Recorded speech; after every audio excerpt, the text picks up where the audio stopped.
এত সাতকা আমরা মাখা যে এত মজা লাগে আগে জানতাম না।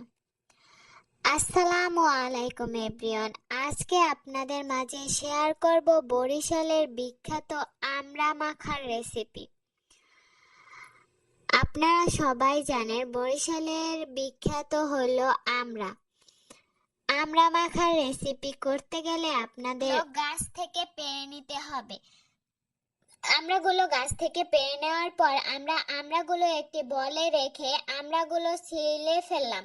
সবুজ অংশ সব ফেলে দিয়ে সাদা অংশ রাখলাম। সবুজ অংশ ফেলে দিতে হবে, তা না হলে অনেক টক লাগে।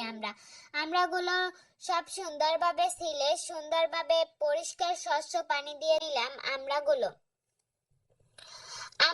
ধুয়ে নেওয়ার পর ফালা ফালা করে কাটতে হবে। সব আমড়াগুলো সুন্দরভাবে ফালা ফালা করে কুচি কুচি করে পাতলা স্লাইস করে কেটে নিতে। আমড়াগুলো কেটে নেওয়ার পর সুন্দরভাবে পরিষ্কার পানি দিয়ে আবার আমড়াগুলো ধুয়ে নিলাম, যাতে আমড়ার কষ না থাকে।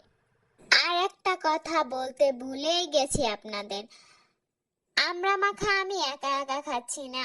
আমাদের এলাকায় আমার ছোট বোনরা, আমি সবাই মিলে আমড়া মাখা খাচ্ছি। তার জন্য আর কি গাছ থেকে আমড়া পেড়ে আমড়া মাখা করছি। আমড়া মাখা করতে গেলে আমাদের প্রয়োজন হবে সরিষা বাটা, লবণ, হালকা চিনি, সরিষার তেল আর চিলি ফ্লেক্স। আমড়া মাখা করতে গেলে প্রথমেই একটা বলে নিয়ে নিতে হবে সরিষা বাটা, তারপর একটু পানি দিয়ে সরিষাটা গুলে নিতে হবে, তারপর হালকা লবণ আর চিনি দিতে হবে। লবণ আর চিনি দিয়ে সরিষা বাটা মাখিয়ে লবণ, চিনি আর হালকা একটু পানি দিয়ে নিতে হবে সুন্দরভাবে। আসলে আমড়া মাখা সবাই কাসুন্দি দিয়ে করে, কিন্তু আমাদের বাসায় কাসুন্দি ছিল না, তার জন্য সরিষা বাটা ইউজ করছি।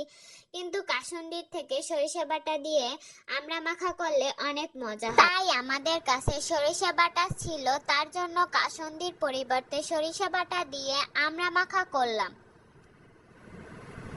আমড়াগুলো দিয়ে মাখিয়ে নিলেই হয়ে যাবে আমড়া মাখা। আরো আমার ছোট বোনেরা সবাই মিলে, আমার মেয়ে সবাই মিলে আমড়া মাখা খেলাম। খুব মজা হয়েছিল আমড়া মাখাটা। আজ এই পর্যন্তই শেষ করলাম। আবার অন্য কোনো ভিডিও নিয়ে চলে আসব। ভিডিওটি ভালো লাগলে লাইক, কমেন্ট এবং একটি শেয়ার দিয়ে রাখবেন, আর পেজটিতে একটি ফলো দিয়ে রাখবেন।